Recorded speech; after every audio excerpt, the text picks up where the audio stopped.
prior, you spoke a lot about, your childhood and, the kind of path you took in terms of going to college and the influence of your mother and things of that nature. At what point did you really make that change? Because prior to becoming a preacher, you just don't become it. Right. It's a process. Right. And so what kind of lifestyle did you have to let go? And I don't mean just in terms of, activities. I'm saying, spiritually, what kind of dynamics were there that you had to kind of shift in order to start accepting that call? Because you have to, make sacrifices to do something like that. And you spoke of one, it being going to seminary versus, getting your MBA at the University of Memphis. So what's that process is like? In 1973, Sandra and I got married. And we decided when we got married that we were going to stay in church, that we wanted church to be a part of our lives. Since I was raised at Pentecostal and she was raised at Morning View, we would attend my church, I call my church, one Sunday, and her church the next Sunday. And we did that, I guess, for about a year, and we decided we need to sell that one church.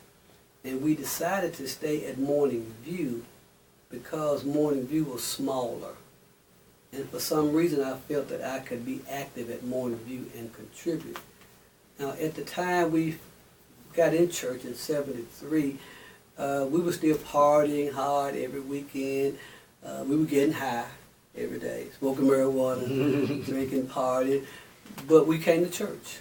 We came to church every Sunday. We had wanted this home, and we had promised God that if He blessed us to get the home, we would come to church.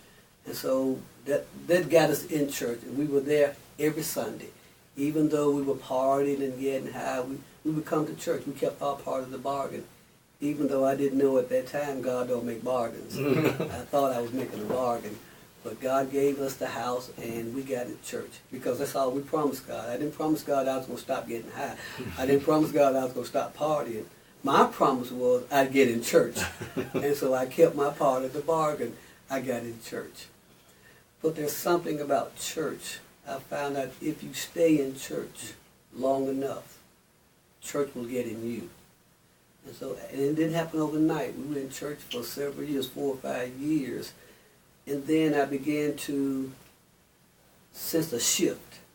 The partying wasn't as much fun anymore. I felt my life going in a different direction. I guess I felt a spiritual pull. And it made me want to start doing better and living better. And then that coupled with this annoying thing about preaching. I remember going to Sandra one day and telling her that, I believe God is calling me into the ministry. I said, if He is, I said, then I'm going to have to stop getting high. And she just smiled and said, okay. And then I said, well, I thought to myself, God is calling me into the ministry. He's not calling her, so I'm not going to pressure her to do anything. I said, I feel that I have to do this. And so I began to make the change and the shift. And then it seemed like a couple of weeks later she came to me and she said, well, if you're serious about the ministry and you're going to stop, then I'll stop. And I didn't realize that God was working on her at the same time that He was working on me. And it was just a matter of me submitting to His will, and then God did the rest. Okay. You speak about your wife. At what point? Well, first of all, at what age did you all meet, and where did you all meet? And then at what role has she played in helping you become the man you are today? We attended the same high school. In fact, we were high school sweethearts. But when I went off to Vietnam, we lost track of each other. And we didn't see each other for a few years. But during that time was when I got wounded and stayed in the hospital and went to school for respiratory therapy. And I got hired at the City of Memphis hospitals. And I'll never forget I had worked 11 to 7 one night, and I had gotten off at 7 in the morning, and I was walking down the hall, and when I looked up, I saw this woman walking toward me. This pretty one. I said, "Who is that?" And the closer she got, I said, "That looks like Sandra." Mm-hmm. And I didn't know she had gone to LPN school during that time, and she was also working at the City of Memphis Hospital, and we had worked the same shift. And so we ran into each other again after those years of being separated, and we reconnected. And in 1973, we got married. And in July, we'll be celebrating 43 years of marriage. Wow. So in high school, y'all had no likings for each other? We liked each other in high school, and we talked, but we really didn't date in high school. Okay. Interesting. We just flirted and played a lot. All right. What role have your children played in you becoming the man that you are today? That's a difficult question. And I say that because having been raised without a father, I didn't realize what all it took to be a father. I thought that being a father was making sure that they ate, that they had clothes on their back, a roof over their head. I tried to make sure they had all the things I didn't have when I was growing up. And then it took a while before I realized that there's a lot more to being a father than just a provider. I didn't realize the relationship part of it. I was going to school and working full time, and I missed a lot of their activities because of that. And I thought I was doing the right thing by making sure I provided. And I found out some years later from my oldest son, he played football, and I missed a lot of his games. And he also ran track, and they won the state championship. And I found out he was hurt and disappointed because I didn't make it to that track meet. It was in Nashville, and at the time I was working full time and going to school full time, and I was committed to going to school. And when I look back, I wish I had taken that semester off. Of course, I didn't know they were going to win the state championship, but I realized then that I wish I had spent more time in a relationship with them.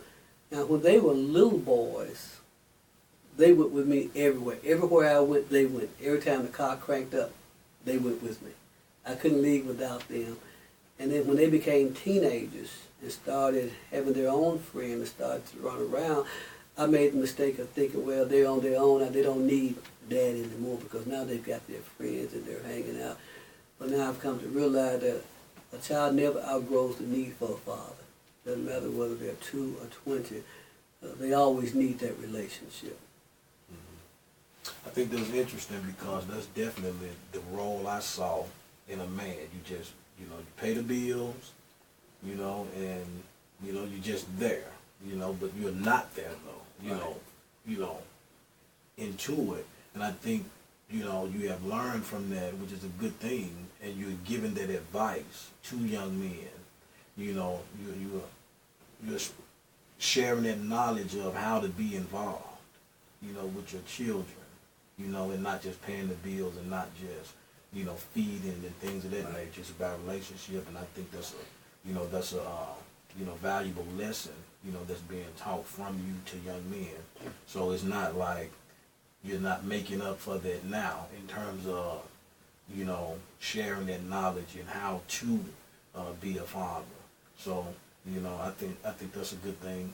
And also, I want to share I want you to share your knowledge about the ministry, the good and the bad.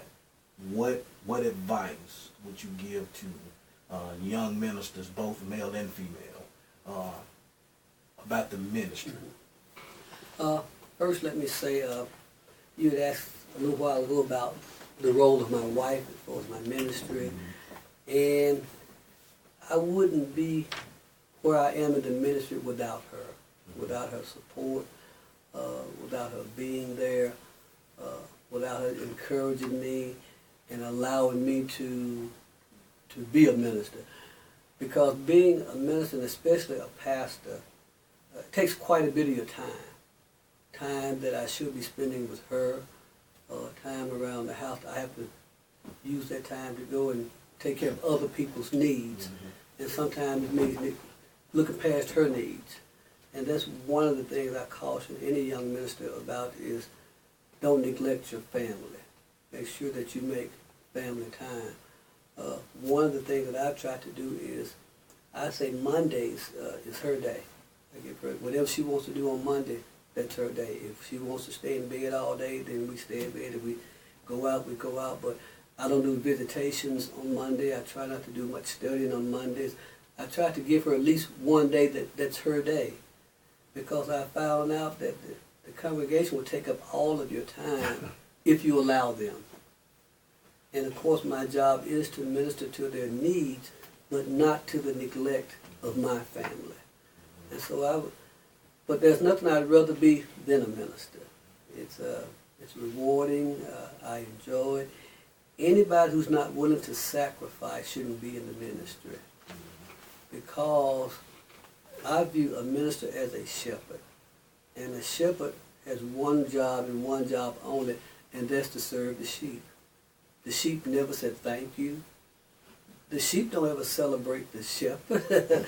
All the shepherd does is spend his entire life servicing and taking care of the sheep.